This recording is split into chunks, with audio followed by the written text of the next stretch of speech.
സുഹൃത്തുക്കളെ നമസ്കാരം. നമ്മൾ ഇന്ന് എന്താ ചർച്ച ചെയ്യേണ്ടതെന്നുള്ള കാര്യം ഒത്തിരി നമ്മൾ യൂട്യൂബിനകത്ത് ഇങ്ങനെ കാണുമ്പോൾ തന്നെ പല പല കാര്യങ്ങളൊക്കെയാണ്.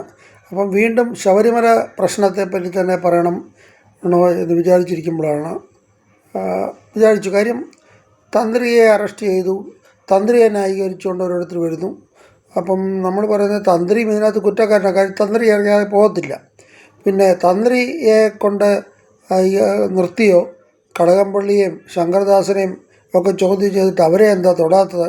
ഇതൊക്കെ ചോദ്യങ്ങളായിട്ട് കിടക്കുന്നു. എന്തെങ്കിലുമായിട്ടൊക്കെ നിയമത്തിൻ്റെ വഴിയിൽ പോട്ട് അവരെയൊക്കെ അറസ്റ്റ് ചെയ്യേണ്ടത് തന്നെയാണ്. ഇതിപ്പം രാഷ്ട്രീയ പാർട്ടികളുടെ കളികളൊന്നും നമുക്കറിയത്തില്ല, അങ്ങനെ ഇരിക്കുന്നു.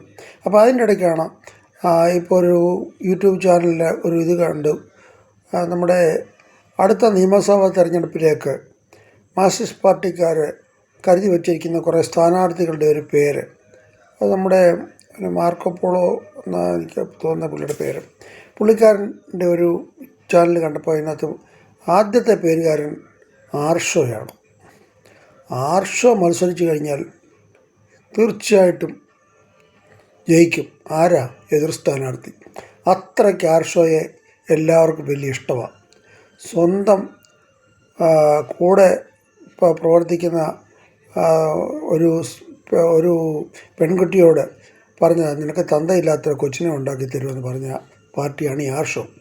കൂടുതൽ ഞാൻ പറയുന്നില്ല. ഓക്കെ, അടുത്തത് ചിന്താ ജെറോമാണ്. ചിന്താ ജെറോം ഭയങ്കര വാക്ചാതുര്യമുള്ളൊരു പാർട്ടിയാണ്.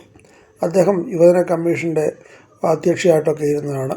50,000 രൂപ പോരാ, 1,00,000 രൂപ വേണം എന്നൊക്കെ പറഞ്ഞ് എഴുതിയെടുത്ത പാർട്ടിയാണ്. പിന്നെ പൊതിച്ചോറൊക്കെ കൊടുത്തതെന്ന് വെച്ചാൽ എവിടെ തുറന്നാലും വെടിത്തരം വിളിച്ച് പറയുന്ന ഒരു പാർട്ടിയാണ് ചിന്താ ജെറോ. പുള്ളിക്കാരത്തേക്ക് പ്രതീക്ഷയുണ്ട്. കാര്യം നമ്മുടെ ഉന്നത വിദ്യാഭ്യാസ മന്ത്രി ഒക്കെ ഇരുന്നിടത്ത് പുള്ളിക്ക് ഇരിക്കാമെന്നുള്ളൊരു പ്രതീക്ഷയുണ്ട്. അത് കഴിഞ്ഞ് അങ്ങനെ പലരും ഉണ്ട്. ശിവപ്രസാദ്, വസീഫ്, പിന്നെന്തോ ഇങ്ങനെ പല പല ആൾക്കാർ ഇങ്ങനെ ഇവരുടെ ക്യൂവിൽ നിൽക്കുകയാണ്.